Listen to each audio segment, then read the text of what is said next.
Welcome to Cook the Garden Podcast, your weekly audio source for delicious and easy garden fresh recipes and growing tips. I'm your host, Ginain Grays.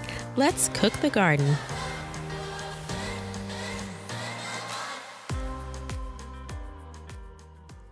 Hello. Welcome back, garden foodies. I'm excited for today because we're kicking off a special mini-series within the show called Scrappy Kitchen. So in this series, we'll be exploring all of the ways to repurpose those kitchen scraps. So the purpose of this mini-series is to really inspire each other, finding ways, creative ways, approachable ways for us to become more sustainable and ultimately reduce waste in our own lives. It's something that I've struggled with in the past, that I continue to struggle with, and I know a lot of people have the same struggles as well. So I really look forward to just diving into this mini series and learning from each other. So this is the perfect segue into today's episode of creating DIY fall and holiday simmer pots.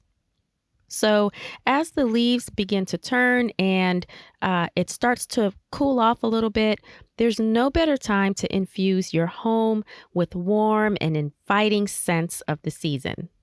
Now, I must admit, here in Florida, we don't get the joy of experiencing a classic fall or autumn, so I'm vicariously living through some of my friends up north. I'm not going to lie, although I am in Florida, I still love this season. I love the seasonal, just ingredients that I'm able to grow. I love the seasonal food, and I love making these fall simmer pots. So I'm really excited about talking to you guys a little bit more about that. But it's not just about creating these delightful simmer pots, okay? We're doing it the sustainable way by repurposing those often overlooked kitchen scraps. And, in this edition of our Sustainable Kitchen series, I'll be showing you how to transform your everyday leftovers into treasures, So we'll be embracing all of the coziness of fall and autumn and turning those kitchen scraps into something that is absolutely going to set your senses off, but in a good way. So quick story here before we get started. I recently had a pineapple that sadly went past its prime. So instead of letting it go to waste or tossing it into my compost pile, which is totally okay, by the way, I decided to get inventive. So I used the pineapple to make a delicious pineapple ginger juice. Okay, so you guys may need to stay tuned for that recipe. Okay, I'm working on that. But I used the meat of the pineapple for that, and then you know what I did with the pineapple skin? That actually went right into my simmer pot. And to my surprise, it really added a really delightful, wonderful tropical twist to my fall inspired simmer pot. So, again, utilizing those scraps that, like I said, would have normally gone into the compost pile, maximizing that as much as possible. And it's okay. You can always put a different twist. I had intended on doing more of like a fall simmer pot, but when I had the pineapple skins, I'm like, oh, let's just add that to it. And it was actually really lovely. So like I said, it gave that, tropical type of scent. And it was combined with the cinnamon. I had some mint in there. It was just absolutely fantastic. So just wanted to share that little story because it's also a way to utilize your produce that has maybe gone a little bit bad, or, it's on the verge of spoiling and you feel bad for, tossing it or whatever. Definitely utilize those for your simmer pots. And that's the beauty of sustainable cooking and embracing your kitchen scraps. You never know what surprises await you. So, DIY simmer pots are really a wonderful way to infuse your home with aromas from the season and from your garden. Unlike store bought air fresheners that often contain artificial fragrances, simmer pots use all natural ingredients. You can use your fruits, spices, herbs. They're also very cost effective. You can use ingredients that you already probably more than likely have in your kitchen.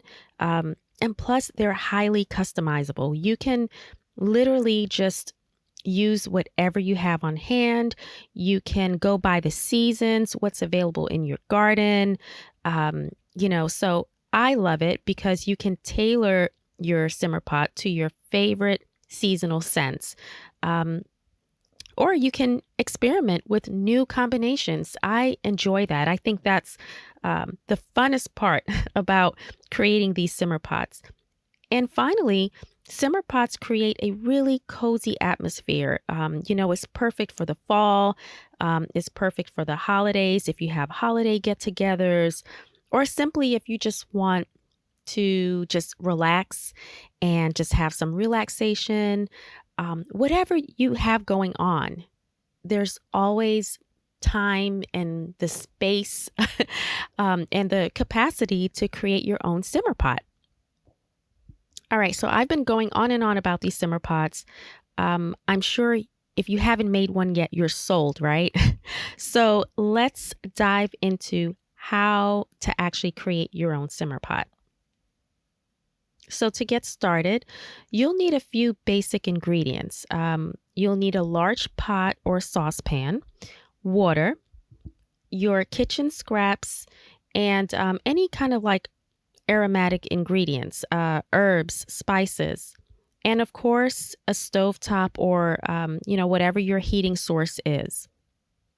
And so for specific recipes and seasonal aromas, go ahead and visit my latest blog post. I'll include a link to that in the show notes, but I give specific themed recipes. So you'll definitely want to visit that blog post.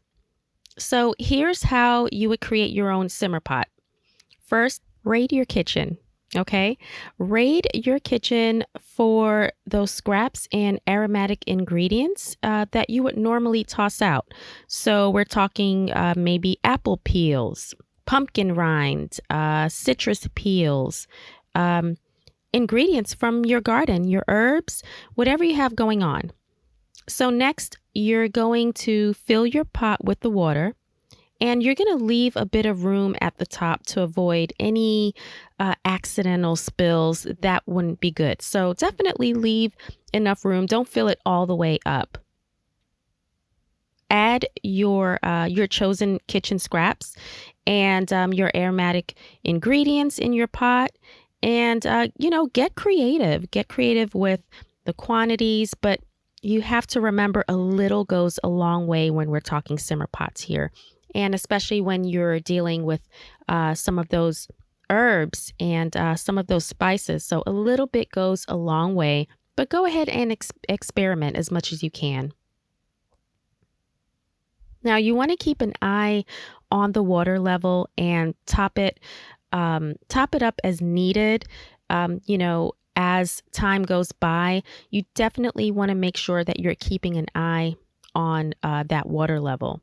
Let the pot work its aromatic wonders now, It's going to simmer as long as you would like for it to simmer, but never leave it unattended, okay? So when you're done, you're going to go ahead and turn off the heat and let your simmer pot cool all the way. You can even pop it into the refrigerator and use it again within a day. So if you want to get the most out of it, it's perfectly fine. You can actually hold on to, to the simmer pot solution, and use it I would use it within the next day or 2 days max. And that's all there is to it, friends. It's that easy. Do you have a favorite simmer pot recipe during the season?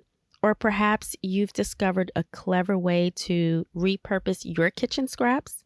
Share your stories, share your tips and your recipes with our community. Join the Cook the Garden community on Facebook or Instagram. All of the links to connect are in the show notes. Well, that is all for today, friends. I really hope you enjoyed this. I hope you found this episode inspiring, and I can't wait to share more Scrappy Kitchen tips and resources with you all. Don't forget to subscribe to the podcast for more cooking, gardening, and sustainable kitchen tips. Until next time, friends, happy simmering and have a blessed week. Thank you for tuning in to this week's Cook the Garden. If you enjoyed this episode, please subscribe and leave a 5-star review. As a new podcast, it really helps to add value while growing our awesome community. As always, I really appreciate it. Until next time, friends, keep slaying those garden fresh recipes.